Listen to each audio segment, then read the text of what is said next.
verse 10. Welcome back. A believer who is looking for the Lord to return is not a dreamer.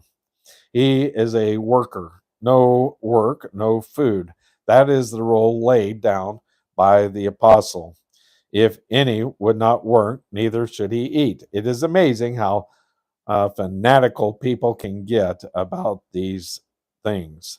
The dean of men at Moody Bible Institute told about an incident that happened about 50 years ago. Two young men roomed together who uh, were other examples of those super duper saints who thought they were completely sanctified. One day they didn't appear in the dining room for breakfast or for lunch or for dinner. So the dean went up to see what was the problem. They were just sitting there looking out into space. He asked them if they were sick. No, they weren't sick. Uh, then why haven't you come down for meals? They said, we're just trusting the Lord. We are waiting for him to tell us whether we should go down to eat. Are you hungry? They admitted that they were hungry. Don't you think that is one of the ways the Lord has of letting you know that you ought to go down to eat? And they said, no, we are waiting for special revelation from him, and we are not going to move until then. So the dean said to them, I have news for you. You are going to move, but not down to the dining room. You're going to move out of school. You cannot stay here. There is no place for that kind of fanaticism. Today, we are seeing that kind of fanaticism in the area of prophecy.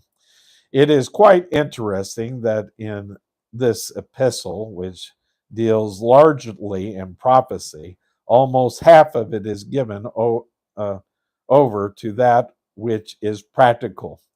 He puts the emphasis on the practical side of the great truth of the coming of Christ for his church. It is one thing to get fanatical about prophecy, it is quite another thing to believe the prophetic truth and then have it meshed and geared into our living down here so that it becomes practical and working. We are to work while we wait. A gardener for a large scale estate in northern Italy was conducting a visitor through the castle and the beautiful, well groomed grounds. As the visitor had lunch with the gardener and his wife, he commended them for the beautiful way they were keeping the gardens. He asked, by the way, when was the last time the owner was here? It was about 10 years ago, the gardener said. The visitor asked, then why do you keep up the gardens in such an immaculate, lovely manner? The gardener answered, because I'm expecting him to return. He persisted. Is he coming next week? The gardener replied, I don't know when he is coming, but I am expecting him today. Although he didn't come that day, he was living in the light of the owner's imminent return. The gardener wasn't hanging over the gate, watching down the road to see whether his master was coming. He was in the garden, trimming, cutting, mowing, planting. He was busy.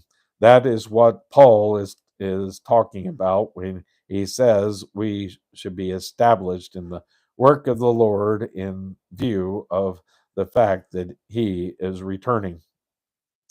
If any would not work, neither should he eat.